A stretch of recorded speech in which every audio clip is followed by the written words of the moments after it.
ദൈവത്തിൻ്റെ അതിപരിശുദ്ധമായി നാം വാഴ്ത്തപ്പെടുമാറാകട്ടെ. വീണ്ടും ചില നാളുകൾക്ക് ശേഷം ഈ നിലയിൽ നിങ്ങളുടെ മധ്യത്തിൽ ദൈവവചനവുമായിട്ട് നിൽപ്പാൻ കൃപ നൽകുന്ന ദൈവത്തിന് നന്ദി അറിഞ്ഞ ഹൃദയത്തോടെ സ്തോത്രം ചെയ്യുന്നു, സ്തുതിക്കുന്നു. കഴിഞ്ഞ നാളുകളിൽ നിങ്ങളുടെ വലിയേറെ പ്രാർത്ഥന അടികളോട് കൂടെ ഉണ്ടായിരുന്നു. കുടുംബമായിട്ട് ഈ ദേശത്ത് പാർത്ത് ദൈവം നൽകിയിരിക്കുന്ന ജോലിയിൽ വിശ്വസ്തയോടെ മുന്നോട്ട് പോകാനായിട്ട് ദൈവം ഇതുവരെയും ഇടയാക്കുന്നു. പ്രത്യേക ഈ നാളുകളിൽ അടിയുടെ ജോലിയോടത്തിൽ കൂടുതൽ വിദ്യാർത്ഥികളുമായിട്ട് ഇടപെടുവാനും അവരോട് പേഴ്സണലായിട്ട് സംസാരിക്കാനൊക്കെ ഇടയാകുന്നു. ഈ നാളുകളിൽ വിദ്യാർത്ഥികളിൽ ഞാൻ കണ്ടുവരുന്ന ഒരു പ്രവണത, അവർക്ക് മാതാപിതാക്കളുമായിട്ടുള്ള ബന്ധം വളരെ കുറഞ്ഞു വരുന്ന ഒരു കാലഘട്ടമാണ്. ഒരു കുഞ്ഞുങ്ങൾക്കും അവരുടെ മാതാപിതാക്കളോട് സംസാരിക്കുവാനോ അവരുടെ കാര്യങ്ങളോ ഷെയർ ചെയ്യുവാനോ താല്പര്യമില്ലാത്ത ഒരു തലമുറയുടെ മധ്യത്തിലാണ് നാം ആയിരിക്കുന്നത്. അത് കുഞ്ഞുങ്ങളുമായിട്ട് സംസാരിക്കുന്നതിൽ നിന്ന് മനസ്സിലാക്കുവാൻ സാധിക്കുന്നു. ആ നിലയിൽ നമ്മുടെ യുവതലമുറയ്ക്ക് വേണ്ടി നാം മുട്ടിപ്പായിട്ട് പ്രാർത്ഥിക്കേണ്ട സാഹചര്യത്തിൻ്റെ മധ്യത്തിൽ നാം ആയിരിക്കുന്നു. ദൈവത്തിന് നന്ദിയോടെ സ്തോത്രം ചെയ്യാം. പ്രത്യേകം ഇന്ന് ദൈവവചന ശുശ്രൂഷയോട് ബന്ധത്തിലായിരിക്കുമ്പോൾ വളരെയധികം ഭയത്തോടു കൂടെയാണ് ആയിരിക്കുന്നത്. ദൈവത്തിൻ്റെ വചനമാണ്, അത് ജീവനും ചൈതന്യവും ഉള്ളതാണ്. നാം കേൾക്കുന്നതും നാം പറയുന്നതുമായിട്ടുള്ള കാര്യങ്ങൾ നമ്മുടെ ശിക്ഷാവിധിക്ക് കാരണമായി തീരാതെ, മറിച്ച് ദൈവ വചനം അത് നമ്മുടെ ജീവിതത്തിൽ അനുഗ്രഹത്തിന് കാരണമായി തീരണം എന്നുള്ള പ്രാർത്ഥനയോടും ഭയത്തോടും കൂടെയാണ് നിങ്ങളുടെ മുൻപിൽ ആയിരിക്കുന്നത്. ഇന്നത്തെ ചിന്തയ്ക്കായിട്ട് നമുക്ക് ലൂക്കോസ് എഴുതിയ സുവിശേഷം 24-ാം അധ്യായത്തിലെ 1-2 വേദഭാഗങ്ങൾ വായിക്കുവാനായിട്ട് ആഗ്രഹിക്കുന്നു. ലൂക്സ് ഗോസ്പൽ, ലൂക്കോസ് എഴുതിയ സുവിശേഷം 24-ാമത്തെ അധ്യായം, ചാപ്റ്റർ 24, വേഴ്സ് 13 and 14. ലൂക്കോസ് എഴുതിയ സുവിശേഷം 24-ാം അധ്യായം, അതിൻ്റെ 13-ഉം 14-ഉം വാക്യങ്ങൾ. നമുക്ക് ഏവർക്കും അറിയാവുന്ന വളരെ സുപരിതമായിട്ടുള്ള വേദഭാഗം ആണെങ്കിലും ആ വേദഭാഗത്ത് നിന്ന് അല്പം ചില കാര്യങ്ങൾ നമുക്ക് ഒരുമിച്ച് ചിന്തിക്കുവാനും അത് നമ്മുടെ ജീവിതത്തിൽ അത് ആത്മീക വർധനയ്ക്ക് കാരണമാക്കി തീർക്കാനുമായിട്ട് ഇടയാക്കി തീർക്കട്ടെ. ആ 2 വാക്യങ്ങൾ ഞാൻ വായിക്കുന്നു. അന്ന് തന്നെ അവരിൽ 2 പേർ യെരുശലേമിൽ നിന്ന് 7 നാഴിക ദൂരമുള്ള എമ്മൗസ് എന്ന ഗ്രാമത്തിലേക്ക് പോകുകയും ഈ സംഭവിച്ചതിനെ കുറിച്ച് ഒക്കെയും തമ്മിൽ സംസാരിച്ച് കൊണ്ടിരുന്നു. നമുക്ക് ഒരു നിമിഷം നമ്മുടെ തലകളെ ഉണക്കാം. സ്വർഗീയ പിതാവേ, അടികൾ അങ്ങേ സ്തുതിക്കുന്നു, സ്തോത്രം ചെയ്യുന്നു, മഹത്വപ്പെടുത്തുന്നു. ഈ അനുഗ്രഹീതമായ കർത്തൃ ദിവസം അടികളുടെ ജീവിതത്തിൽ തന്നതിനായിട്ട് അങ്ങയുടെ സ്തോത്രം. അങ്ങയുടെ കർത്താവെ ക്രൂശുമരണവും അങ്ങയുടെ ഉയർത്തെഴുന്നേൽപ്പും ഒക്കെ ഓർക്കുവാനും ധ്യാനിപ്പാനും അവിടെ നിലയാക്കി. തുടർന്ന് അല്പസമയം അവിടുത്തെ തിരുവചനത്തിൻ്റെ മുൻപിൽ അടിയങ്ങൾ ആയിരിക്കുന്നു. കർത്താവെ, അവിടുത്തെ വചനമാണ്, അവിടുന്ന് അടിയങ്ങളോട് സംസാരിക്കണമേ എന്ന് പ്രാർത്ഥിക്കുന്നു. അത് അവിടുത്തെ തിരുനാമത്തിൻ്റെ മഹത്വത്തിനും അടിയങ്ങളുടെ ആത്മീക വർധനയ്ക്കും കാരണമാക്കി തീർക്കണമേ എന്ന് പ്രാർത്ഥിക്കുന്നു. മഹത്വം അങ്ങേക്ക് നൽകുന്നു, യേശു ക്രിസ്തുവിൻ്റെ നാമത്തിൽ തന്നെ ആമേൻ. നാം ഈ വായിച്ചു കേട്ട വേദഭാഗം ലൂക്കോസിന്റെ സുവിശേഷം 24-ാം അധ്യായം, ലൂക്കോസിന്റെ സുവിശേഷത്തിലെ ഏറ്റവും ഒടുവിലത്തെ അധ്യായമാണ്. ഇവിടെ കർത്താവായ യേശു ക്രിസ്തുവിന്റെ അടക്കം, മരണം, അടക്കം, ഉയർത്തെഴുന്നേൽപ്പ്, അതിനുശേഷം സംഭവിക്കുന്നതായിട്ടുള്ള ഒരു കാര്യങ്ങളാണ് ഈ ഒരു വേദഭാഗത്ത് രേഖപ്പെടുത്തിയിരിക്കുന്നത്. ഇതിൽ 13-ാമത്തെ വാക്യം ഞാൻ ഒന്നുകൂടെ വായിക്കുന്നു. അന്ന് തന്നെ അവരിൽ 2 പേർ യെരുശലേമിൽ നിന്ന് 7 നാഴിക ദൂരമുള്ള എമ്മൗസ് എന്ന ഗ്രാമത്തിലേക്ക് പോകുകയും ഈ സംഭവിച്ചതിനെ കുറിച്ച് ഒക്കെയും തമ്മിൽ സംസാരിച്ചു കൊണ്ടിരുന്നു. ഞാൻ ഇന്നത്തെ മെസ്സേജിന് കൊടുത്ത ടൈറ്റില് 1 റോഡ് ആൻഡ് 2 ഡയറക്ഷൻസ്. ഒരു റോഡും അതിൻ്റെ 2 ഡയറക്ഷൻസ്. ഒരു റോഡ് എന്ന് ഞാൻ ഉദ്ദേശിച്ചത് ഇവിടെ നാം കാണുന്ന ഒരു വഴിയാണ്, ഒരു റോഡാണ്. ആ റോഡ് യെരുശലേമിൽ നിന്ന് 7 നാഴിക ദൂരമുള്ള എമ്മൗസ് എന്ന ഗ്രാമത്തിലേക്കുള്ള ഒരു റോഡാണ്. എന്നാൽ ഈ 2 മനുഷ്യര് ആദ്യം പോകുന്നത് യെരുശലേമിൽ നിന്ന് എമ്മൗസിലേക്കാണ് എങ്കിൽ നാം അതിന്റെ 33-ാമത്തെ വാക്യത്തിലേക്ക് ഒന്ന് കടന്നു വന്നാൽ 33-ാമത്തെ വാക്യത്തിൽ നാം കാണുന്നത് വേഴ്സ് 33, ആ നാഴികയിൽ തന്നെ അവർ എഴുന്നേറ്റ് യെരുശലേമിലേക്ക് മടങ്ങിപ്പോന്നു എന്ന് നാം കാണുന്നു. ആ നാഴികയിൽ തന്നെ അവർ എഴുന്നേറ്റ് എമ്മൗസിൽ നിന്ന് യെരുശലേമിലേക്ക് മടങ്ങിപ്പോന്നു. On that instant itself they have started their journey back from Emmaus to Jerusalem. അപ്പൊ രണ്ട് ഡയറക്ഷൻസ്. ഒന്ന്, അവർ യെരുശലേമിൽ നിന്ന് എമ്മൗസിലേക്കുള്ള ഒരു യാത്ര. മറ്റേ ഡയറക്ഷൻ അവർ എമ്മൗസിൽ നിന്ന് യെരുശലേമിലേക്ക് മടങ്ങിയുള്ള യാത്ര. അപ്പം ഒരു റോഡിൽ തന്നെ അവർ യാത്ര ചെയ്യുമ്പോൾ അങ്ങോട്ട് പോകുമ്പോൾ അവർക്കുണ്ടായിരുന്ന അനുഭവവും മടങ്ങി വരുമ്പോൾ അവർക്കുണ്ടായിരുന്ന അനുഭവവും അല്പമായിട്ട് ചിന്തിക്കാം എന്നാണ് ഞാൻ കർത്താവിൽ ആശ്രയിച്ച് ആഗ്രഹിക്കുന്നത്. ആദ്യമായിട്ട് തന്നെ അതിന്റെ 13-ാമത്തെ വാക്യത്തിൽ നാം ഇങ്ങനെയാണ് ആരംഭിക്കുന്നത്. In verse 13 it starts with like this. അന്ന് തന്നെ അവരിൽ രണ്ടുപേർ. അന്ന് തന്നെ, വളരെ പ്രസക്തമായിട്ടുള്ള ഒരു ഡേയെ പറ്റിയാണ് അവിടെ പറയുന്നത്. അന്ന് തന്നെ, on that same day this thing happened. ആ ദിവസം തന്നെയാണ് ഈ ഒരു സംഭവം സംഭവിക്കുന്നത്. ഏത് ദിവസമാണ്? നമുക്കറിയാം, നമ്മുടെ കർത്താവായ യേശു ക്രിസ്തു ഉയർത്തെഴുന്നേറ്റ ആഴ്ചവട്ടത്തിന്റെ 1-ാം നാൾ എന്ന് പറയുന്ന ആ ദിവസത്തെ ഒരു സംഭവമാണ് ഇവിടെ രേഖപ്പെടുത്തിയിരിക്കുന്നത്. 1-ാം ദിവസം നമ്മുടെ കർത്താവായ യേശു ക്രിസ്തു, നാം ആരാധനയോടുള്ള ബന്ധത്തിൽ നാം ചിന്തിക്കുകയുണ്ടായി. ലൂക്കോസിന്റെ സുവിശേഷം 23-ാമത്തെ അധ്യായത്തിൽ നിന്ന് തന്നെ നാം ചിന്തിക്കുകയുണ്ടായല്ലോ. അവിടെ ആ കാൽവറി ക്രൂശിൽ രണ്ട് കള്ളന്മാരുടെ മധ്യത്തിലായിട്ട് നമ്മുടെ കർത്താവായ യേശു ക്രിസ്തു അവിടെ കാൽവറി ക്രൂശിൽ മരിക്കുവാനായിട്ട് ഇടയായി തീർന്നു. അവിടെ ഒരു കള്ളനോട് പറഞ്ഞ കാര്യമൊക്കെ നാം ചിന്തിക്കുകയുണ്ടായി. യേശുവേ, നീ രാജ്യത്വം പ്രാപിച്ചു വരുമ്പോൾ എന്നെ ഓർത്തു കൊള്ളണമേ എന്ന് പറഞ്ഞപ്പോൾ യേശു അവനോട്, നീ ഇന്ന് എന്നോട് കൂടെ പരദീസയിൽ ഇരിക്കും എന്ന് സത്യമായിട്ട് പറഞ്ഞ ആ സംഭവങ്ങളൊക്കെ നാം ചിന്തിക്കുക. അതിനുശേഷം കർത്താവായ യേശു ക്രിസ്തു തന്റെ പ്രാണനെ അവിടെ ഏൽപ്പിച്ചു കൊടുക്കുന്നതായിട്ട് നാം കാണും. നമ്മുടെ കർത്താവായ യേശു ക്രിസ്തു കാൽവരി ക്രൂശിൽ നമുക്ക് വേണ്ടി മരിക്കുവാനായിട്ട് ഇടയായി തീർന്നു. അത് ഒരു വെള്ളിയാഴ്ച രാത്രി ആണ് എന്ന് നമുക്ക് ചിന്തിക്കുവാനായിട്ട് സാധിക്കും. അതിനുശേഷം കർത്താവായ യേശു ക്രിസ്തുവിന്റെ ശരീരത്തെ നമുക്ക് ഏവർക്കും അറിയുന്നത് പോലെ ആ യോസേഫിന്റെ കല്ലറയിൽ അവിടെ വെക്കുവാനായിട്ട് ഇടയായി തീർന്നു. അവിടെ ഒരുക്കനാൾ എന്നാണ് വേദഭാഗങ്ങളിൽ നമുക്ക് കാണുവാനായിട്ട് സാധിക്കുന്നത്. ആ ഒരുക്കനാളിൽ വെള്ളിയാഴ്ച രാത്രി കർത്താവായ യേശു ക്രിസ്തുവിന്റെ ശരീരം ആ കല്ലറയിൽ വെക്കുവാനായിട്ട് ഇടയായി തീർന്നു. തൊട്ടടുത്ത ദിവസം നമുക്കറിയാം ശബത്താണ്. അവിടെ ശബത്ത് ആരംഭിച്ചു. എല്ലാവരും സ്വസ്ഥരായിരുന്നു. ശനിയാഴ്ച ശബത്തിന്റെ അനുഭവമായിരുന്നു. അവിടെ മറ്റൊന്നും സംഭവിക്കുന്നില്ല. അവിടെ എല്ലാവരും സ്വസ്ഥരായിരിക്കുന്നു എന്ന് നാം അവിടെ കാണുന്നു.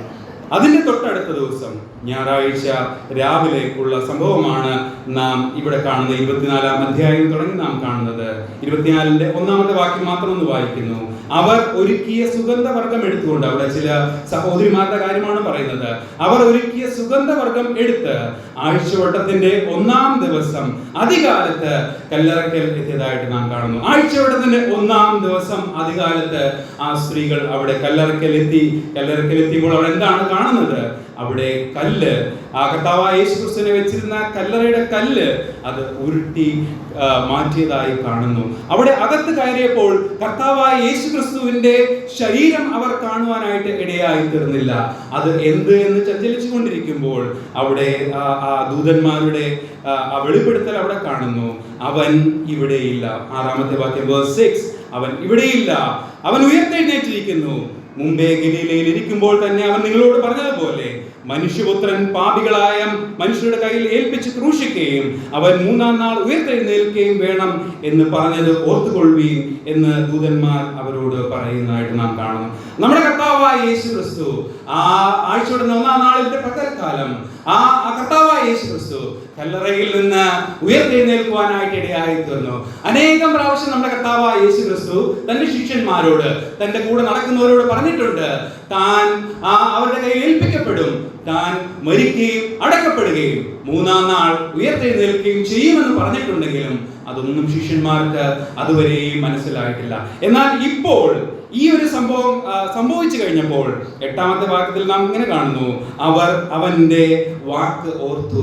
കർത്താവായ യേശു ക്രിസ്തു നേരത്തെ പറഞ്ഞതല്ലേ, താൻ പുനരുദ്ധാനം ചെയ്യും, അവൻ ഉയർത്തെഴുന്നേൽക്കും എന്ന് പറഞ്ഞതായിട്ടുള്ള വിഷയം അവർ ഓർക്കുവാനായിട്ട് ഇടയായി തീർന്നു. അപ്പോൾ ആ ദിവസം, അന്ന് തന്നെ എന്ന് പറഞ്ഞാൽ ആഴ്ചയുടെ 1-ാം നാൾ നമ്മുടെ കർത്താവായ യേശു ക്രിസ്തു ആ കല്ലറയിൽ നിന്ന് ഉയർത്തെഴുന്നേറ്റ ദിവസത്തെ പറ്റിയാണ് ആ ദിവസം എന്ന് ഇവിടെ നമുക്ക് കാണുവാനായിട്ട് ഇടയായത്. അന്ന് സംഭവിച്ച അന്ന് ഉച്ചയ്ക്ക് ശേഷം സംഭവിച്ച ഒരു സംഭവമാണ് ഇവിടെ നാം വായിക്കുന്നത്. അതിനു മുൻപായിട്ട് അന്നത്തെ ദിവസം പകലിൽ സംഭവിച്ച മറ്റുള്ള ചില കാര്യങ്ങളോട് ചിന്തിച്ചിട്ട് ഈ ഒരു വേദഭാഗത്തേക്ക് നമുക്ക് കടന്നു വരുവാനായിട്ട് ഞാൻ ആഗ്രഹിക്കുകയാണ്. കർത്താവായ യേശു ക്രിസ്തുവിന്റെ ഉയർത്തെഴുന്നേൽപ്പും അതിനുശേഷമുള്ള അവന്റെ പ്രത്യക്ഷതകളും, പോസ്റ്റ് റിസറക്ഷൻ അപ്പിയറൻസസ്, കർത്താവായ യേശു ക്രിസ്തു ഉയർത്തെഴുന്നേറ്റതിന് ശേഷം ഉള്ള പ്രത്യക്ഷതകൾ നാം സുവിശേഷ പുസ്തകങ്ങൾ നോക്കുകയാണെങ്കിൽ 5 അധ്യായങ്ങൾ, 4 സുവിശേഷങ്ങളിലായി 5 അധ്യായങ്ങളിൽ മാത്രമേ കർത്താവായ യേശു ക്രിസ്തുവിന്റെ ഉയർത്തെഴുന്നേൽപ്പിന് ശേഷമുള്ള കാര്യങ്ങൾ പറഞ്ഞതായിട്ട് നമുക്ക് കാണുവാനായിട്ട് സാധിക്കുകയുള്ളൂ. സുവിശേഷങ്ങളിൽ 5 അധ്യായങ്ങളിലും മാത്രമല്ല, അപ്പോസ്തല പ്രവൃത്തികൾ 1-ാം അധ്യായത്തിൽ നമ്മുടെ കർത്താവായ യേശു ക്രിസ്തു ഉയർത്തെഴുന്നേറ്റതിന് ശേഷമുള്ള അവന്റെ പ്രത്യക്ഷതകളെ നമുക്ക് കാണുവാനായിട്ട് സാധിക്കും. അപ്പോസ്തല പ്രവൃത്തികൾ 1-ാം അധ്യായം അതിന്റെ 2-ാമത്തെ ഭാഗത്തിലേക്ക് ഒന്ന് കടന്നു വന്നാൽ എത്ര നാൾ കർത്താവായ യേശു ക്രിസ്തു ഈ ഭൂമിയിൽ ഉയർത്തെഴുന്നേറ്റതിന് ശേഷം ഉണ്ടായിരുന്നു എന്ന് നമുക്ക് കാണുവാനായിട്ട് സാധിക്കും. അത് നമുക്ക് ഏവർക്കും അറിയുന്ന വിഷയമാണ്. എന്നാലും അതൊന്ന് എടുത്ത് വായിച്ച് മുന്നോട്ട് പോകാനായിട്ട് ആഗ്രഹിക്കുകയാണ്. അപ്പോസ്തല പ്രവൃത്തികൾ 1-ാം അധ്യായം അതിന്റെ 2-ാമത്തെ വാക്യം ഒന്ന് ശ്രദ്ധിക്കുക.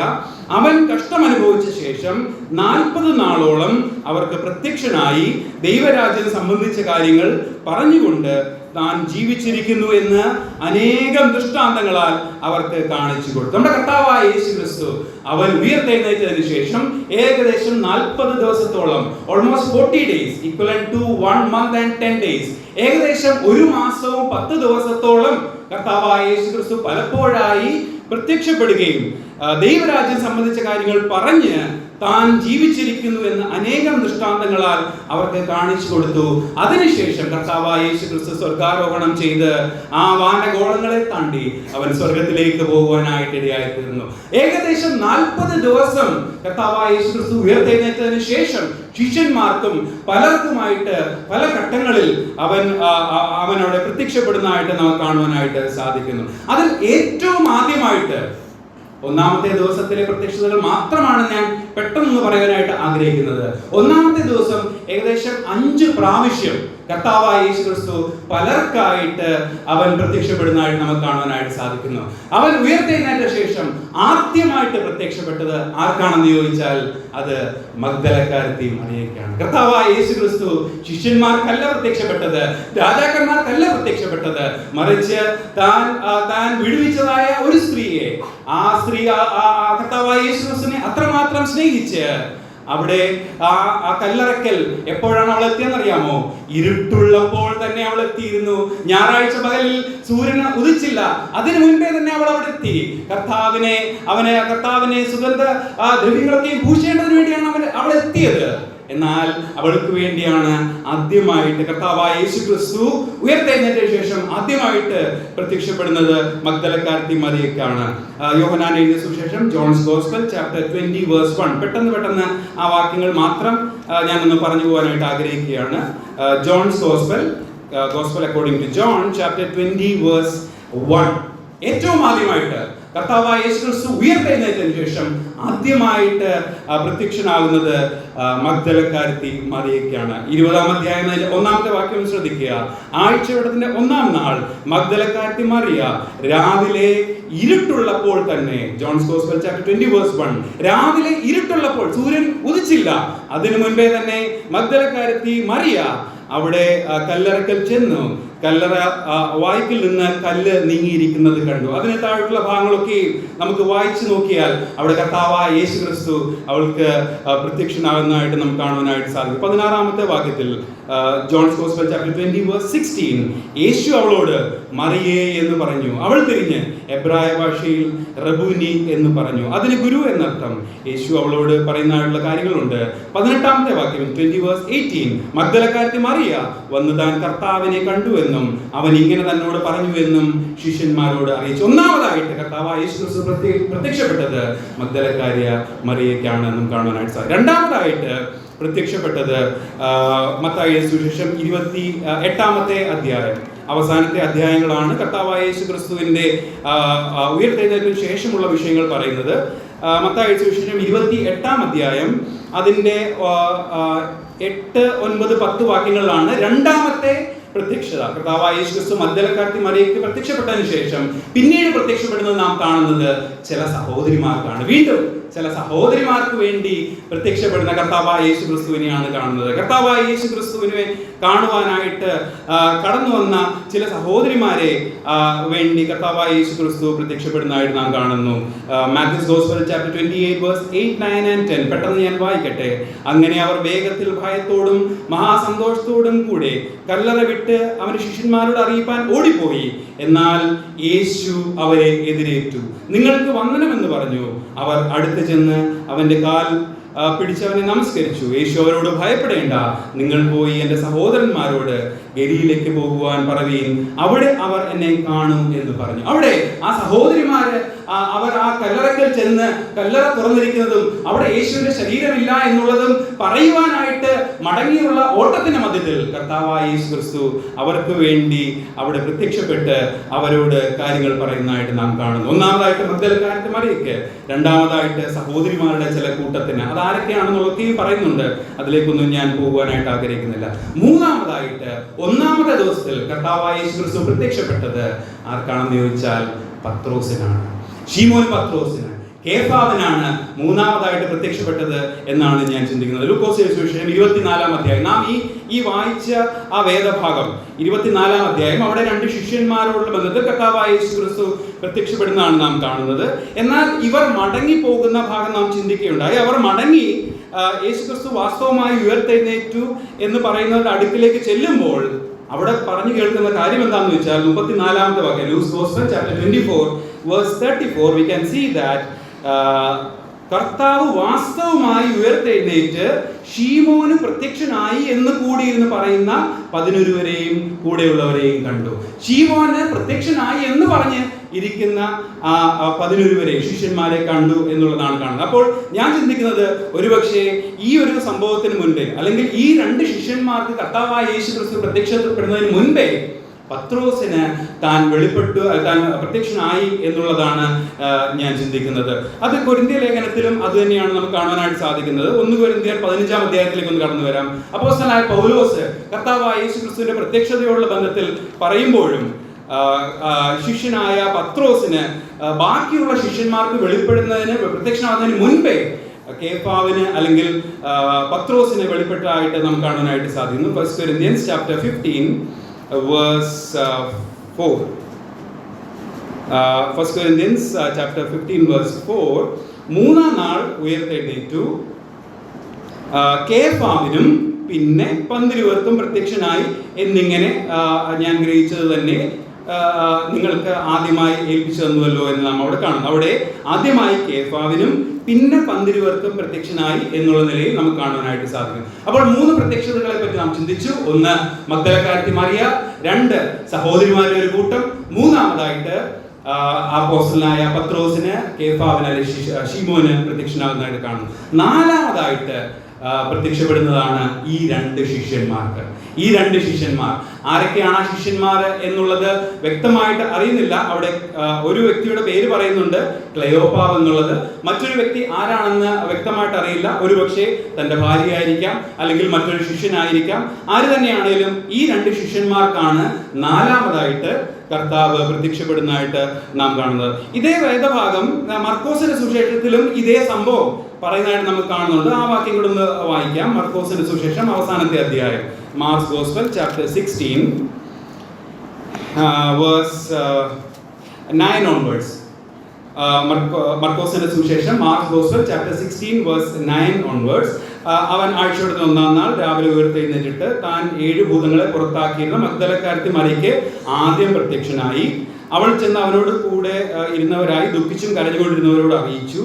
അവൻ ജീവനോടിരിക്കുന്നു എന്നും അവൾ അവനെ കണ്ടു എന്നും അവർ കേട്ടാറെ വിശ്വസിച്ചില്ല. 12-ാമത്തെ വാക്യം ശ്രദ്ധിക്കുക.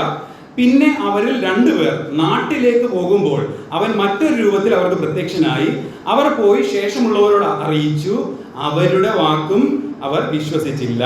അതിനുശേഷം ശിഷ്യന്മാർക്ക് അവിടെ പ്രത്യക്ഷനാകുന്നത് നമുക്ക് കാണാനായിട്ട് സാധിക്കും. അപ്പോൾ 12-13 വാക്യങ്ങളിൽ verse 12 and 13 of chapter 16 of Mark, it talks about Jesus appearing to these 2 disciples. ഈ 2 ശിഷ്യന്മാർക്ക് അവിടെ പ്രത്യക്ഷനാകുന്ന കാര്യം മർക്കോസിന്റെ സുവിശേഷത്തിൽ നമുക്ക് കാണാനായിട്ട് സാധിക്കുന്നു. അപ്പോൾ നാലാമതായിട്ട് ഈ 2 ശിഷ്യന്മാർക്ക് ആദ്യത്തെ ദിവസം ഒരുപക്ഷെ ഉച്ച കഴിഞ്ഞിട്ടായിരിക്കാം. കാരണം ഇവർ നടന്നു പോയി അവരുടെ രാത്രി ഏകദേശം വൈകിട്ട് സന്ധ്യ ആയപ്പോഴേക്ക് എമ്മോസിലേക്ക് എത്തി എന്നുള്ളത് നമുക്ക് കാണുവാനായിട്ട് സാധിക്കുന്നു. ഇതിന് ശേഷമാണ് ശിഷ്യന്മാർ, അവർ 11 പേർ കൂടിയിരുന്നപ്പോൾ, അതിൽ 11 പേര് കാണില്ല, ഒരുപക്ഷെ ഒരു വ്യക്തി കാണില്ല. ആരാണ്? തോമസ് ഇല്ലാതിരുന്നപ്പോൾ അവർക്കായിട്ട് കർത്താവായ യേശു ക്രിസ്തു പ്രത്യക്ഷനാകുന്ന ആ ഒരു സന്ദർഭം, ആദ്യത്തെ ദിവസം കർത്താവായ യേശു ക്രിസ്തുവിന്റെ അവസാനത്തെ പ്രത്യക്ഷത. ആ നിലയിൽ 5 പ്രാവശ്യം ആദ്യത്തെ ദിവസം തന്നെ കർത്താവായ യേശു ക്രിസ്തു പലർക്കായിട്ട് പ്രത്യക്ഷനായത് നമുക്ക് ഈ സുവിശേഷങ്ങൾ ചേർത്ത് പഠിച്ചാൽ നമുക്ക് കാണുവാനായിട്ട് സാധിക്കുന്നു. ഒന്നാമതായിട്ട് മഗ്ദലക്കാരത്തി മറിയ, രണ്ടാമതായിട്ട് സഹോദരിമാരിൽ ചിലർക്ക്, മൂന്നാമതായിട്ട് പത്രോസിന്, നാലാമതായിട്ട് ഈ പറയുന്ന 2 ശിഷ്യന്മാർക്ക്, അഞ്ചാമതായിട്ട് 11 പേർക്ക് അല്ലെങ്കിൽ ശിഷ്യന്മാരുടെ കൂട്ടത്തിന് ഒരുമിച്ച് കർത്താവ് അവിടെ പ്രത്യക്ഷനാകുന്നു. ഇതിൽ നാം വായിച്ച് കേട്ട ഈ വേദഭാഗം, അത് ഈ 2 ശിഷ്യന്മാർക്ക് കർത്താവ് പ്രത്യക്ഷനായിട്ടുള്ള വിഷയമാണ്. ഇനി നമുക്ക് വായിച്ച് കേട്ട വേദഭാഗത്തിലേക്ക് നമുക്കൊന്ന് മടങ്ങി വരാം. ലൂക്കോസ് എഴുതിയ സുവിശേഷം 24-ാം അധ്യായം അതിന്റെ 13-ഉം 14-ഉം വാക്യങ്ങളിൽ നാം ചിന്തിച്ചു. ഈ 2 ശിഷ്യന്മാർ അവർ യെരുശലേമിൽ നിന്ന് 7 നാഴിക ദൂരമുള്ള എമ്മൗസിലേക്കുന്ന എന്ന ഗ്രാമത്തിലേക്ക് നടന്നു പോവുകയാണ്. എമ്മൗസ് എന്ന ഗ്രാമം ഏകദേശം 7 നാഴിക ദൂരമാണ്. 7 നാഴിക എന്നുള്ളത് ഏകദേശം നമ്മുടെ ഭാഷയിൽ പറഞ്ഞാൽ ഒരു 11 കിലോമീറ്റർ ആണ് ഇവർ യെരുശലേമിൽ നിന്ന് എമ്മൗസിലേക്കുള്ള യാത്രയിൽ പോകുന്നത്. അപ്പോൾ ഇവരുടെ യാത്ര ചെയ്യുമ്പോൾ അവരെ നാം ഒന്ന് ശ്രദ്ധിച്ചു നോക്കുകയാണെങ്കിൽ അവരുടെ മുഖത്ത് വളരെയധികം വിഷമമുണ്ട്. അവർക്ക് വളരെയധികം സങ്കടത്തോടു കൂടിയാണ് അവർ നടക്കുന്നത്. മാത്രമല്ല അവർ അന്യോന്യം വർത്താനം പറയുന്നുണ്ട്, അവർ സംസാരമുണ്ട്. അവരുടെ സംസാരം ഒരു സോഫ്റ്റ് ആയിട്ടുള്ള സംസാരമല്ല, മറിച്ച് അവർ സംസാരിച്ചും തർക്കിച്ചും കൊണ്ടാണ് നടക്കുന്നത്. സംസാരവും തർക്കവുമാണ് അവരുടെ യാത്രയിലുള്ളത്. അവർക്ക് നിരാശയുണ്ട്. അവരുടെ സംസാരം അത് തർക്കത്തോടു കൂടിയുള്ള ഒരു സംസാരമാണ്. എന്നാൽ അതിന്റെ നടുവിൽ അതിനോടൊപ്പമാണ് ആര് നടക്കുവാനായിട്ട് ഇടയായി തീർന്നത്? നമ്മുടെ കർത്താവായ യേശു ക്രിസ്തു അവരോട് ചേർന്ന് നടക്കുവാനായിട്ട് ഇടയായി തീർന്നു. 15-ാമത്തെ വാക്യം, വേഴ്സ് 15, സംസാരിച്ചും തർക്കിച്ചും കൊണ്ടിരിക്കുമ്പോൾ യേശു താനും അടുത്ത് ചെന്ന് അവരോട് ചേർന്ന് നടന്നു. അവനെ അറിയാതെ വണ്ണം, വേഴ്സ് 16, അവനെ അറിയാതെ വണ്ണം അവരുടെ കണ്ണ് നിരോധിച്ചിരുന്നു. അവനെ അറിയാതെ വണ്ണം, കർത്താവായ യേശു ക്രിസ്തുവിനെ മനസ്സിലാക്കാതെ വണ്ണം അവരുടെ കണ്ണ് നിരോധിച്ചിരുന്നു എന്ന് നമുക്ക് കാണുവാനായിട്ട് സാധിക്കുന്നു. അപ്പോൾ നാം നേരത്തെ ചിന്തിച്ചതുപോലെ ഒരു വഴി, പക്ഷെങ്കിൽ 2 ഡയറക്ഷൻ. യെരുശലേമിൽ നിന്ന് എമ്മൗസിലേക്കുള്ള ഒറ്റ വഴിയാണ്, പക്ഷെങ്കിൽ അവർ യെരുശലേമിൽ നിന്ന് എമ്മൗസിലേക്ക് പോകുന്ന രീതിയിലല്ല അവർ എമ്മൗസിൽ നിന്ന് യെരുശലേമിലേക്ക് മടങ്ങി വരുവാനായിട്ട് ഇടയായി തീർന്നത്. യെരുശലേമിൽ നിന്ന് എമ്മൗസിലേക്ക് വളരെയധികം ദുഃഖത്തോടും വളരെയധികം വ്യാകുലതയോടും വളരെയധികം സംസാരത്തോടും തർക്കത്തോടും കൂടെയാണ് അവർ എമ്മൗസിലേക്ക് പോകുന്നതെങ്കിൽ എമ്മൗസിൽ നിന്ന് മടങ്ങി വരുമ്പോൾ വളരെയധികം സന്തോഷത്തോടും അന്യോന്യം സന്തോഷിക്കുന്ന കാര്യങ്ങൾ പറഞ്ഞുകൊണ്ടും ദൈവത്തെ മഹത്വപ്പെടുത്തിയും കൊണ്ടാണ് അവർ മടങ്ങി യെരുശലേമിലേക്ക് വരുന്നതായിട്ട് നമുക്ക് കാണുവാനായിട്ട് സാധിക്കുന്നത്. എനിക്ക് ഇത് ചിന്തിച്ചപ്പോൾ നമ്മുടെ ക്രിസ്തീയ ജീവിതത്തിലെ 2 അനുഭവങ്ങൾ എനിക്ക് അതോട് ബന്ധത്തിൽ ചിന്തിക്കുവാനായിട്ട് ഇടയായി. നമ്മുടെ ക്രിസ്തീയ ജീവിതവും നാം യെരുശലേമിൽ നിന്ന് എമ്മൗസിലേക്ക് പോകുന്ന അനുഭവമാണോ, അതോ എമ്മൗസിൽ നിന്ന് യെരുശലേമിലേക്ക് പോകുന്ന അനുഭവമാണോ? നമ്മുടെ ക്രിസ്തീയ ജീവിതത്തിൽ നാം നിരാശയുടെ അനുഭവത്തിൽ അന്യോന്യം സംസാരിച്ചും തർക്കിച്ചും നമ്മുടെ പ്രത്യാശയെല്ലാം നഷ്ടമായി ഉള്ള ഒരു യാത്ര പോലെ യെരുശലേമിൽ നിന്നുള്ള എമ്മൗസിലേക്കുള്ള യാത്രയാണോ, മറിച്ച് വളരെയധികം സന്തോഷിച്ചുകൊണ്ട് അന്യോന്യം ദൈവത്തെ സ്തുതിച്ചുകൊണ്ട് ദൈവത്തെ മഹത്വപ്പെടുത്തിക്കൊണ്ട് എമ്മൗസിൽ നിന്ന് യെരുശലേമിലേക്ക് മടങ്ങി വരുന്ന ഒരു യാത്രയാണോ എന്ന് ചിന്തിക്കുവാനായിട്ടാണ് ഇടയായത്. നമ്മുടെ ക്രിസ്തീയ ജീവിതം ഏത് വണ്ണമായിരിക്കുന്നു? ഒരു യെരുശലേമിൽ നിന്ന് എമ്മൗസിലേക്ക് പോകുന്ന പോലെയാണോ, അതോ എമ്മൗസിൽ നിന്ന് വളരെയധികം സന്തോഷത്തോടുകൂടെ ദൈവത്തെ മഹത്വപ്പെടുത്തിക്കൊണ്ട് യെരുശലേമിലേക്ക് മടങ്ങി വരുന്ന ഒരു യാത്ര പോലെയാണോ എന്ന് ചിന്തിക്കുവാനായിട്ട് ഇടയായി തീരട്ടെ. എന്നാൽ ഇതിന്റെ മധ്യത്തിൽ എന്തുകൊണ്ടാണ് ഈ യാത്ര മറിഞ്ഞ് തീരുവാനായിട്ട് ഇടയായി തീർന്നത്? യെരുശലേമിൽ നിന്ന് എമ്മൗസിലേക്ക് വളരെയധികം ദുഃഖത്തോടും വളരെയധികം പ്രയാസത്തോടും മനപ്രയാസത്തോടും കൂടെ അവർ പോയിരുന്നുവെങ്കിൽ മടങ്ങി വന്നപ്പോൾ അവർ വളരെ സന്തോഷത്തോടാണ് കടന്നു വരുവാനായിട്ട് ഇടയായി തീർന്നത്. എന്തുകൊണ്ടാണെന്ന് അറിയാമോ? അവിടെ കർത്താവായ യേശു ക്രിസ്തു അവരോട് കൂടെ നടന്നു എന്ന് മാത്രമല്ല, അവരോട് കൂടെ അവൻ പാർക്കുവാനായിട്ട് ഇടയായി തീർന്നു. അവിടെ ആ രണ്ട് ശിഷ്യന്മാർ അവിടെ എമ്മൗസിലേക്ക് എത്തിയപ്പോൾ കർത്താവായ യേശു ക്രിസ്തു മുന്നോട്ട് പോകുന്ന ഭാവം കാണിച്ചപ്പോൾ അവർ പറഞ്ഞു, കർത്താവേ പോകരുത്, സന്ധ്യയായി, ഇന്ന് ഞങ്ങളോട് കൂടെ പാർപ്പീൻ. പാർപ്പീൻ എന്ന് വെറുതെ പറഞ്ഞതല്ല, കർത്താവിനെ അവിടെ പാർപ്പീൻ എന്ന് നിർബന്ധിക്കുന്നതായിട്ട് നാം കാണുന്നു. കർത്താവായ യേശു ക്രിസ്തു അവരോട് കൂടെ പാർത്തപ്പോൾ അവരുടെ ജീവിതം മാറി മറിയുവാനായിട്ട് ഇടയായി തീർന്നു. കർത്താവായ യേശു ക്രിസ്തു അവരുടെ ജീവിതത്തിൽ യഥാർത്ഥമായിട്ട് അവർക്ക് രുചിച്ചറിയുവാനായിട്ട് ഇടയായി തീർന്നപ്പോൾ അവരുടെ ക്രിസ്തീയ അനുഭവം മാറി മറിയുവാനായിട്ട് ഇടയായി തീർന്നു. ദൈവമക്കളെ, ഞാൻ ഇങ്ങനെ ഒന്ന് ചോദിക്കട്ടെ, നമ്മുടെ ക്രിസ്തീയ അനുഭവം എങ്ങനെ ഇരിക്കുന്നു? നാം നിരാശയുടെ മധ്യത്തിലൂടെയാണോ നാം കടന്നു പോകുന്നത്? നാം അന്യോന്യം സംസാരിച്ചും തർക്കിച്ചുമാണോ നമ്മുടെ ജീവിതം മുന്നോട്ട് പോകുന്നത്? അങ്ങനെയാണെങ്കിൽ നാം നമ്മുടെ കർത്താവിനെ നിർബന്ധിച്ച് നമ്മുടെ ഹൃദയത്തിലേക്ക് ഒന്ന് കൊണ്ടുവരിക.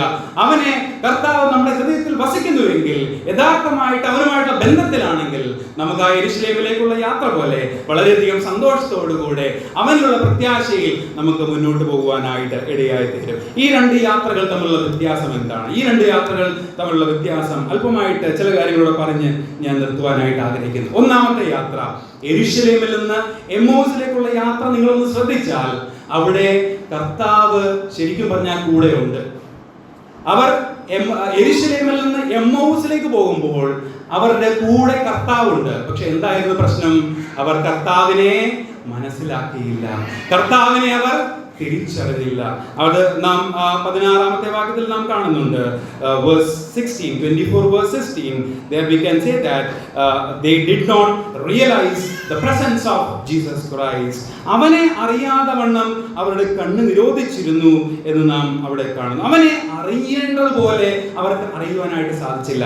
കർത്താവ് അവരോട് കൂടെ ഉണ്ടായിരുന്നിട്ടും അവനെ അറിയുവാനായിട്ട് സാധിച്ചില്ല. പലപ്പോഴും നമ്മുടെ ക്രിസ്തീയ ജീവിതവും ആ നിലയിലായിരിക്കും. നമ്മുടെ കർത്താവായ യേശു ക്രിസ്തു അവൻ ഉയർത്തെഴുന്നേറ്റവനാണ്, അവൻ ജീവനുള്ളവനാണ്, അവൻ സ്വർഗാരോഹണം ചെയ്ത് ഇന്നും സ്വർഗത്തിൽ ജീവനോടെയുള്ളവനാണ്. പലപ്പോഴും അവൻ നമ്മോട് കൂടെയുണ്ട് എന്നുള്ളത് നാം പലപ്പോഴും മനസ്സിലാക്കാതെയാണ് നമ്മുടെ ക്രിസ്തീയ ജീവിതം നയിക്കുന്നത്. നമ്മോട് കൂടെ നമ്മെ കൈപിടിച്ച് നടത്തുവാൻ സദാസമയം അവൻ കൂടെയുണ്ട്, കർത്താവ് നമ്മോട് കൂടെയുണ്ട് എന്നുള്ള ആ ഒരു സത്യം അവർ മനസ്സിലാക്കാതെയാണ് ഇവർ യെരൂശലേമിൽ നിന്ന് എമ്മൗസിലേക്ക് പോകുന്നത്. അപ്പോൾ യെരൂശലേമിൽ നിന്നുള്ള എമ്മൗസിലേക്കുള്ള യാത്ര കർത്താവ് കൂടെ ഉണ്ടായിട്ടും അവനെ അറിയാതെ, അവനെ അടുത്ത് മനസ്സിലാക്കാതെ ഉള്ള ഒരു യാത്രയാണ് എന്ന് നമുക്ക് കാണുവാനായിട്ട് സാധിക്കും. എന്നാൽ മടങ്ങിയുള്ള യാത്ര നിങ്ങൾ ശ്രദ്ധിക്കൂ.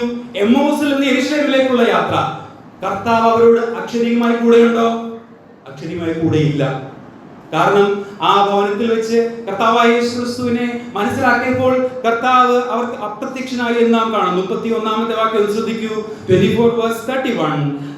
ഉടനെ അവരുടെ കണ്ണ് തുറന്ന് അവർ അവനെ അറിഞ്ഞു, അവൻ അവർക്ക് അപ്രത്യക്ഷനായി. കർത്താവായ യേശു ക്രിസ്തുവിനെ തിരിച്ചറിഞ്ഞപ്പോൾ കർത്താവായ യേശു ക്രിസ്തു അപ്രത്യക്ഷനായി എന്ന് കാണുന്നു. അപ്പോൾ മടങ്ങിയുള്ള യാത്രയിൽ, എമ്മൗസിൽ നിന്ന് യെരൂശലേമിലേക്കുള്ള യാത്രയിൽ അക്ഷരികമായി കർത്താവായ യേശു ക്രിസ്തു അവരോട് കൂടെ ഇല്ലെങ്കിലും അവർ മനസ്സിലാക്കിയ ഒരു കാര്യമുണ്ട്.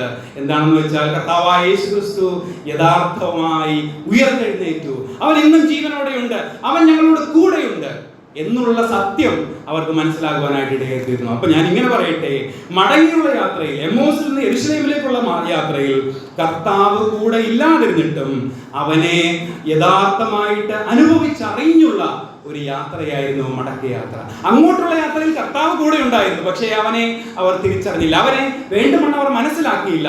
എന്നാൽ മടക്ക യാത്രയിൽ കർത്താവ് കൂടെ ഇല്ലാതിരുന്നിട്ടും അവനെ അനുഭവിച്ചറിഞ്ഞ്, അവനെ അത്രമാത്രം അടുത്തറിഞ്ഞ് അവനെ മനസ്സിലാക്കിയുള്ള ഒരു യാത്രയായിരുന്നു. പ്രിയ മക്കളെ, ഞാൻ ആത്മാർത്ഥമായിട്ടൊന്ന് ചോദിക്കട്ടെ, നാം ഇന്ന് ക്രിസ്തീയ ജീവിതത്തിൽ ഈ ലോകത്തിൽ ആയിരിക്കുന്നു. കർത്താവ് നമ്മോട് കൂടെ വാസ്തവമായിട്ടുണ്ട് എന്നുള്ള വിശ്വാസത്തിലാണോ നാം നമ്മുടെ ക്രിസ്തീയ ജീവിതം മുന്നോട്ട് പോകുന്നത്?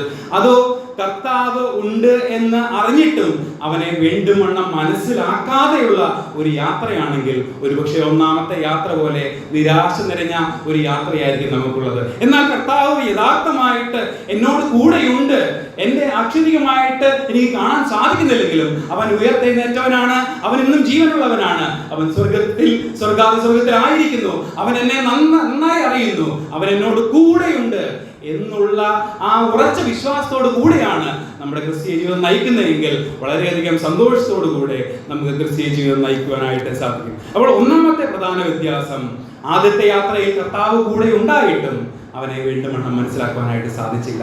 രണ്ടാമത്തെ യാത്രയിൽ കർത്താവ് കൂടെ അക്ഷരികമായി ഇല്ലാതിരുന്നിട്ടും അവൻ കൂടെയുണ്ട് എന്നുള്ള വിശ്വാസത്തിൽ അവർ യാത്ര ചെയ്യുന്ന അനുഭവം നമുക്ക് കാണുവാനായിട്ട് സാധിക്കും. ആ നിലയിൽ കർത്താവ് നമുക്ക് അക്ഷരികമായിട്ട് കാണാൻ സാധിക്കുന്നില്ലെങ്കിലും അവൻ എന്നും ജീവനോടെയുണ്ട്, അവൻ നമ്മോട് കൂടെയുണ്ട് എന്നുള്ള വിശ്വാസത്തിൽ നമ്മുടെ ക്രിസ്തീയ ജീവിതയാത്ര നയിക്കുവാനായിട്ട് ഇടയായി തീരട്ടെ. രണ്ടാമത്തെ പ്രത്യേകത, രണ്ടാമത്തെ വ്യത്യാസം നാം ഓൾറെഡി ചിന്തിച്ചതാണ്. ഒന്നാമത്തെ യാത്രയിൽ അവർക്ക് നിരാശയായിരുന്നു. അതെങ്ങനെ നമുക്ക് മനസ്സിലാക്കുവാനായിട്ട് സാധിക്കും? അവിടെ കർത്താവ് അവരോട് കൂടെ നടന്നിട്ട് 16-ാമത്തെ വാക്യം ശ്രദ്ധിക്കുക. അവനെ അറിയാതെ വണ്ണം അവരുടെ കണ്ണ് നിരോധിച്ചു. കർത്താവ് അവരോട് ചോദിക്കുകയാണ്, അവൻ അവരോട്, നിങ്ങൾ വഴി നടന്ന് തമ്മിൽ വാദിക്കുന്ന ഈ കാര്യം എന്ത് എന്ന് ചോദിച്ചു. 18-ാമത്തെ വാക്യത്തിൽ നാം ഇങ്ങനെയാണെന്ന് വേഴ്സ് 18, അവർ വാടിയ മുഖത്തോടെ നിന്നു. അവരുടെ മുഖം വല്ലാതെ വാടിയിരിക്കുകയാണ്. നമ്മുടെ മുഖം പലപ്പോഴും നമ്മുടെ ഹൃദയത്തിൽ എന്താണോ അത് പെട്ടെന്ന് തന്നെ നമ്മുടെ മുഖത്ത് അത് റിഫ്ലക്റ്റ് ചെയ്യുവാനായിട്ട് ഇടയായിത്തീരും. പലപ്പോഴും എനിക്ക് അതിനുള്ള വലിയൊരു കഴിവില്ലെങ്കിലും എൻ്റെ ഭാര്യയ്ക്ക് അത് നല്ല കഴിവുണ്ട്. സ്ത്രീകൾക്ക് അങ്ങനെ കഴിവുണ്ടെന്നാണ് ഞാൻ ചിന്തിക്കുന്നത്, എനിക്കറിയില്ല. എൻ്റെ മുഖം വാടിയാൽ അങ്ങനെ മനസ്സിലാകും. ഏതായാലും ഇവിടെ ഈ ഒരു രണ്ട് വ്യക്തികളുടെ മുഖം വല്ലാതെ വാടിയിരിക്കുകയാണ്. നാം മുഖം വാടിയ അനേക സാഹചര്യങ്ങൾ നാം വേദപുസ്തകത്തിൽ കാണുന്നുണ്ട്. ഒന്നാമത്തെ മുഖം വാടിയത് എവിടെയാണെന്ന് ചോദിച്ചാൽ അത് നാം കാണുന്നത് കയ്യിനോടുള്ള ബന്ധത്തിലാണ്. കയ്യിനെ ദൈവം നോക്കിയപ്പോൾ അവന്റെ മുഖം വാടിയിരിക്കുന്നു. കയ്യിലും അവന്റെ യാഗത്തിൽ ദൈവം പ്രസാദിച്ചില്ല എന്ന് കണ്ടപ്പോൾ അവന്റെ മുഖം വാടുവാനായിട്ട് ഇടയായിത്തീർന്നു. ഇവിടെയും ഇവരുടെ മുഖം വാടി. കാരണം എന്താണ്? അവർ വളരെയധികം നിരാശയോടെ ആണ് ഇപ്പോൾ യാത്ര ചെയ്യുന്നത്. നിരാശയ്ക്കുള്ള കാരണം എന്താണ്? അതിനുള്ള കാരണം എന്താണെന്നുള്ളതും അവർ പറയുന്നുണ്ട്. അതും പെട്ടെന്ന് നമുക്കൊന്ന് വായിച്ചു മുന്നോട്ട് പോകാം. കർത്താവ് തന്നെ ചോദിക്കുന്നുണ്ട്, എന്താണ് നിങ്ങളുടെ മുഖം വാടിയിരിക്കുന്നത്? എന്താണ് സംഭവിച്ചിരിക്കുന്നത്? അപ്പോൾ അവർ പറയുകയാണ്, 19-ാം വാക്യം മുതൽ ഞാൻ പെട്ടെന്ന് വായിക്കാൻ, നിങ്ങൾ ശ്രദ്ധിച്ചോളൂ. ദൈവത്തിനും സകല ജനത്തിനും മുൻപാകെ പ്രവൃത്തിയിലും വാക്കിലും ശക്തിയുള്ള പ്രവാചകനായിരുന്ന നസറയനായ യേശുവിനെ കുറിച്ചുള്ളത് തന്നെ നമ്മുടെ മഹാപുരോഹിതന്മാരും പ്രമാണികളും അവനെ മരണവിധിക്ക് ഏൽപ്പിച്ച് ക്രൂശിച്ചു. ഞങ്ങളോ അവൻ ഇസ്രായേലിനെ വീണ്ടെടുപ്പാനുള്ളവൻ എന്ന് ആശിച്ചിരുന്നു. അത്രയുമല്ല, ഇത് സംഭവിച്ചിട്ട് 3 നാളാകുന്നു. ഞങ്ങളുടെ കൂട്ടത്തിൽ ചില സ്ത്രീകൾ രാവിലെ കല്ലറക്കൽ പോയി അവന്റെ ശരീരം കാണാതെ മടങ്ങി വന്നു. അവൻ ജീവിച്ചിരിക്കുന്നു എന്ന് പറഞ്ഞ ദൂതന്മാരുടെ ദർശനം കണ്ടു എന്ന് പറഞ്ഞു ഞങ്ങളെ ഭ്രമിപ്പിച്ചു. ഞങ്ങളുടെ കൂട്ടത്തിൽ ചിലർ കല്ലറക്കൽ ചെന്നു. സ്ത്രീകൾ പറഞ്ഞതുപോലെ കണ്ടു, അവനെ കണ്ടില്ല താനും. അപ്പോൾ കർത്താവായ യേശുക്രിസ്തു പറയുന്ന വാക്കുകളാണ്. അവൻ അവരോട്, അയ്യോ ബുദ്ധിഹീനരേ, പ്രവാചകന്മാർ പറഞ്ഞിരിക്കുന്നത് എല്ലാം വിശ്വസിക്കാത്ത മന്ദബുദ്ധികളെ, ക്രിസ്തു ഇങ്ങനെ കഷ്ടം അനുഭവിച്ചിട്ട് തന്റെ മഹത്വത്തിൽ കിടക്കേണ്ടതല്ലയോ എന്ന് പറഞ്ഞു. അതിനുശേഷം ഒരു വലിയ ബൈബിൾ ക്ലാസ്, ഒരുപക്ഷെ ഏറ്റവും സുന്ദരമായിട്ടൊരു ബൈബിൾ ക്ലാസ്. 27-ാമത്തെ വാക്യം, മോശ തുടങ്ങി സകല പ്രവാചകന്മാരിൽ നിന്നും എല്ലാ തിരുവെഴുത്തുകളിലും തന്നെ കുറിച്ചുള്ളത് അവർക്ക് വ്യാഖ്യാനിച്ചു കൊടുത്തു.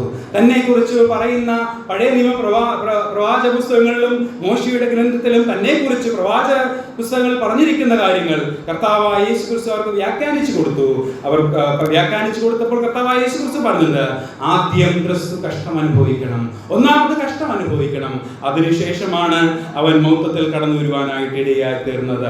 ആ നിലയിലുള്ള സത്യം അവർ പൂർണ്ണമായിട്ട് മനസ്സിലാക്കാത്തത് കൊണ്ടാണ് അവരുടെ ജീവിതത്തിൽ ഈ വിഷമം വരുവാനായിട്ട് ഇടയായി തീർന്നത്. ഈ ഒരു ബൈബിൾ ക്ലാസ്സിനെ പറ്റിയുള്ള അവരുടെ അഭിപ്രായം നാം 32-ാമത്തെ വാക്യം ശ്രദ്ധിച്ച് വേഴ്സ് 32 ആ ബൈബിൾ ക്ലാസ്സിനെ പറ്റിയുള്ള അവരുടെ അനുഭവം പറയുകയാണ്. അവൻ വഴിയിൽ നമ്മോട് സംസാരിച്ച് തിരുവെഴുത്തുകളെ തെളിയിക്കുമ്പോൾ നമ്മുടെ ഹൃദയം നമ്മുടെ ഉള്ളിൽ കത്തിക്കൊണ്ടിരുന്നില്ലയോ എന്ന് അവർ തമ്മിൽ പറഞ്ഞു. അവൻ സംസാരിച്ചു കൊണ്ടിരുന്നപ്പോൾ, അവൻ തിരുവെഴുത്തുകളെ അവൻ വ്യാഖ്യാനിച്ചു തന്നപ്പോൾ നമ്മുടെ ഹൃദയം നമ്മുടെ ഉള്ളിൽ കത്തിക്കൊണ്ടിരുന്നില്ലയോ എന്ന് പറഞ്ഞു. പ്രിയ മക്കളെ, നാം നമ്മുടെ ആ ക്രിസ്തീയ അനുഭവത്തിൽ ഇന്ന് വന്നിരിക്കുന്ന ഒരു വലിയ കുറവാണ് ഇവിടെ നാം കാണുന്നത്. പലപ്പോഴും ദൈവവചനം നാം വായിക്കുമ്പോഴും നാം ശ്രദ്ധിക്കുമ്പോഴും ദൈവത്തിന്റെ യഥാർത്ഥ വചനമായിട്ട് മനസ്സിലാക്കുവാനോ അത് നമ്മുടെ ഹൃദയത്തിൽ ക്രിയ ചെയ്യുവാനോ പലപ്പോഴും സാധിക്കുന്നില്ല എന്ന് നമുക്ക് കാണുവാനായിട്ട് സാധിക്കുന്നു.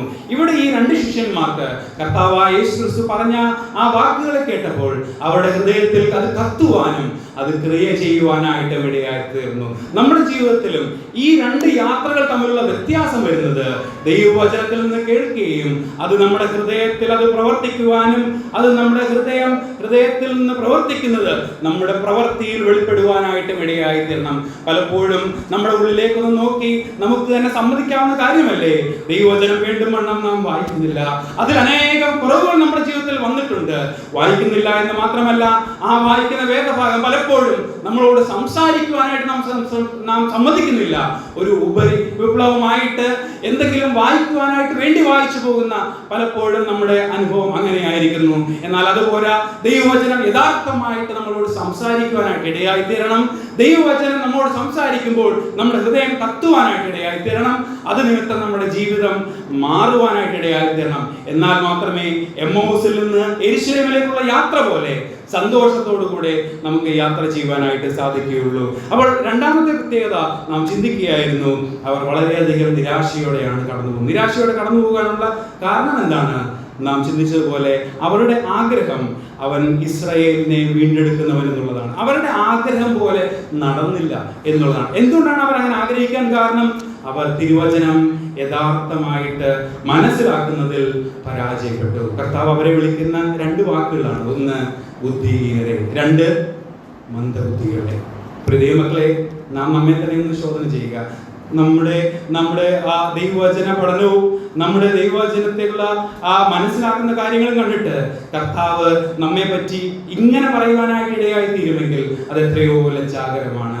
ദൈവവചനം ആ സത്യങ്ങൾ നമുക്ക് തന്നിട്ട് നാം അത് മനസ്സിലാക്കുന്നില്ലെങ്കിൽ ദൈവത്തിന് നമ്മയും ഒരുപക്ഷെ ഇത് തന്നെയായിരിക്കും വിളിക്കുവാനുള്ളത്. അതുകൊണ്ട് നാം വരും ദിവസങ്ങളിൽ കൂടുതലായിട്ട് ദൈവവചനം പഠിക്കുവാനും നമ്മുടെ ഹൃദയത്തിൽ അത് കത്തുവാനും അതിനനുസരിച്ച് പ്രവർത്തികൾ വരുവാനായിട്ടും ഇടയായി തീരട്ടെ. അപ്പോൾ രണ്ട് വ്യത്യാസമാണ് നാം ചിന്തിച്ചത്. ഒന്ന്, കർത്താവ് കൂടെ ഉണ്ടായിട്ടും അവനെ അറിയാത്ത ഒരു യാത്ര യെരൂശലേമിൽ നിന്ന് എമ്മൗസിലേക്ക്, എന്നാൽ കർത്താവ് കൂടെ ഇല്ലാതിരുന്നിട്ടും അവനെ മനസ്സിലാക്കിയുള്ള യാത്ര. രണ്ടാമത് വ്യത്യാസം, അവർ നിരാശയോടെ, വളരെയധികം ദുഃഖത്തോടുകൂടെ, യാതൊരു പ്രത്യാശയുമില്ലാതെയുള്ള യാത്ര. എന്നാൽ മറിച്ച് അവർ സന്തോഷത്തോടും പ്രത്യാശയോടും കടന്നു വരുന്നു. എന്നാൽ എന്തുകൊണ്ടാണ് ഇത് സംഭവിച്ചത്? നാം നേരത്തെ ചിന്തിച്ചതുപോലെ അവനെ അവരുടെ വീട്ടിലേക്ക് ക്ഷണിക്കുന്നതായിട്ട് നാം കാണുന്നു. 28ഉം 29ഉം വാക്യങ്ങളൊന്ന് ശ്രദ്ധിക്കുക. 28 verse 28 and 29. There we can see these two disciples invited Jesus to their home. 28ാമത്തെ വാക്യം, അവർ പോകുന്ന ഗ്രാമത്തോട് അടുത്തപ്പോൾ, എമ്മൗസിന് അടുത്തപ്പോൾ അവൻ മുന്നോട്ട് പോകുന്ന ഭാവം കാണിച്ചു. യേശുക്രിസ്തു പിന്നെയും മുന്നോട്ട് പോകുന്ന ഭാവം കാണിച്ചു. എന്നാൽ അവർ പറഞ്ഞു, ഞങ്ങളോട് കൂടെ പാർക്കാം, സ്റ്റേ വിത്ത് us. നേരം വൈകി അസ്തമിപ്പാറായല്ലോ എന്ന് പറഞ്ഞ് അവനെ യേശുക്രിസ്തുവിനെ നിർബന്ധിക്കുകയാണ്. എന്താണ്?